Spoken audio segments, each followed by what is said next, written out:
म अहिलेका शासकहरूलाई भन्न चाहन्छु, तिमी शासन के को लागि गर्यो पृथ्वीबाट सिक। पृथ्वीले यो देशको निर्माण गरे, आज हामी सबैलाई नेपाली बनाए, त्यो पहिचान दिए। तिमीहरूले देश चलाएका छौ, आज विदेशीहरूको दास बनाए। हाम्रा देशका चेलीहरू खाडी मुलुकमा जल्न बाध्य बनाए। आज तिमीले बनाएको देश हामीलाई स्वीकार्य छैन। हाम्रो देश हामीले बनाउँछौ, तिमी सिंहदरबार छोड्नुपर्छ। जेनजी युवाहरूले त सिंहदरबार चलाए। यो शासकहरूलाई म भन्न चाहन्छु, यदि तिमीहरू अझ बदलेनौ भने तिमीहरूलाई जिउँदो जलाउने दिन आउँदैछ। नेपाली जनता अब कदापि सहनेवाला छैनन्। म नेपाली जनतासँग म विनम्र आग्रह गर्छु, यो देशका धरती आमाहरूसँग आग्रह गर्छु, हे आमाहरू, तिमीहरू अब एउटा सपुत जन्माएर हामीसँग पठाऊ। यो देश बनाउँछौ कि गद्दारहरूको छातीमा परेड खेलेर तिनका छाती चिरेर हामी आफ्नो अधिकार लिन्छौँ। यो देश बनाउने संकल्प हामीले गरेका छौँ। पृथ्वीको स्मरण गर्दाखेरि अहिलेका राजनीतिक पार्टीहरूलाई लाज लाग्छ। माओको फोटो झुन्ड्याउँदाखेरि लाज लाग्दैन।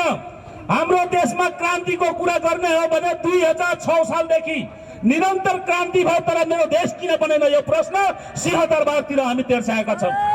र आज यो देश किन बनाउने भनेर देश कसरी बन्छ भने सम्पूर्ण नागरिकलाई चेतना छ। यो देश बनाउनको लागि जबसम्म यो देशमा भ्रष्टाचारीहरूको अन्त्य हुँदैन, जबसम्म दलालहरूको अन्त्य हुँदैन, तबसम्म यो देश बन्दैन। साथीहरू, देश बनाउने हो भने भ्रष्टाचारीहरूको छातीमा नेपाली जनताहरू परेड खेले भने बल्ल यो देश बन्ने हो। आज तिमीले माओवादका कुरा गर्छौ, हो चाइनामा पनि माओ क्रान्ति भए, तपाईको भारतमा पनि अंग्रेजका विस्तारवादीहरूका विरुद्धमा त्यहाँका जनताहरू लडे, तर त्यो देश बनाउन सक्षम हुने हाम्रो देशमा पनि माओ क्रान्ति भए। आज मेरो देशको जनता गरिब पनि राख्नु पर्ने, आज भोकमरीमा लड्नु पर्ने कदापि स्वीकार्य छैन। तिम्रो माओ क्रान्ति यो देशमा गद्दार क्रान्ति थियो भने म यहाँबाट उद्घोष गर्न चाहन्छु। हो त्यहाँको पनि माओवादीहरूले क्रान्ति गरेका थिए। त्यहाँको माओवादीहरूले के सिकाए त्यहाँको जनतालाई भने श्रम गर्नुपर्छ, संस्कृतिको जगेर्ना गर्नुपर्छ, देश विकास गर्नुपर्छ, विदेशीलाई लखेट्नुपर्छ। तर मेरो देशको माओ क्रान्तिले के सिकायो भने विदेशीहरूलाई आश्रय दिनुपर्छ, लुट्नुपर्छ, ठग्नुपर्छ, भ्रष्टाचार गर्नुपर्छ भनेर सिकाएका एउटै शिक्षा, दुईटा नीति किन यो नीति नेपालमा हामी लागू हुन दिन्छौँ। त्यसकारणले गर्दा अहिले पृथ्वीलाई म के भन्न चाहन्छु भने पृथ्वीनारायण शाहप्रति सधैँ नेपाली जनताले गर्व गरेका छन्। हाम्रो देशको जनताले के चाहेका छन् भने मेरो देशको नेता यस्तो जन्मियोस् जो मेरो जीवनको एउटा आधारभूत आवश्यकता, खान बस्नको आवश्यकता पूरा गरिदियोस्।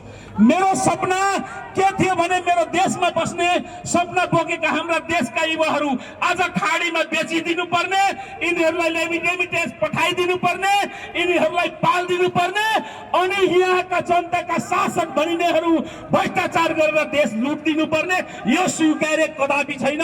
कदापि नेपाली जनताले स्वीकार गर्नेवाला छैनन्। अब त्यो दिन आइसकेको साथीहरू, अब चुप लागेर बस्नुहुन्न। हेर्नुहोस्, जहाँका जनता मौन हुन्छ त्यहाँको सरकार आवारा हुन्छ।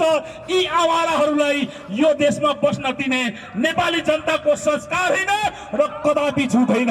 त्यसकारणले गर्दा म के भन्न चाहन्छु भने सम्पूर्ण नेपाली जनताहरू आज पृथ्वीले दिएका हाम्रालाई मार्गलाई हामी स्मरण गरेर यो देश बनाउनका निम्ति एक साथ अगाडि उठौँ र भ्रष्टाचारीहरूलाई यो देशबाट नलखेटिकन यो देश बन्नेवाला छैन। हेर्नुहोस्, समाजमा 2-4 जना भ्रष्ट मान्छेहरू हुन्छन् तर पुरै समाजलाई आतंकित बनाएको हुन्छन्। तर यदि सबै असल व्यक्तिहरू एक ठाउँमा भयो भने ती 2-4 जना व्यक्तिहरूको चोक्टा उठेर हामी यो खाडी मुलुकमा हामी विदेशीहरूको पार्सल गरेर हामी पठाउँछौँ जहाँबाट यिनीहरू आएका थिए। आज मेरो देशमा विदेशीहरूको दास हामी स्वीकार गरिदिनु पर्ने, आज विदेशीहरूको रजाई भुइँ भइदिनु पर्ने, विदेशीहरूको शासन हामी स्वीकार दिनुपर्ने कदापि होइन।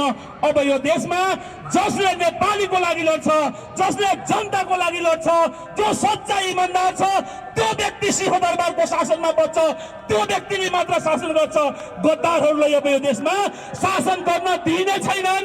त्यसकारण म पृथ्वी नारायण शाहलाई म फेरि सलाम गर्न चाहन्छु र धन्यवाद दिन चाहन्छु कि तिमीले बनाएको देश साँच्चै हामी बचाएर देखाउनेछौँ।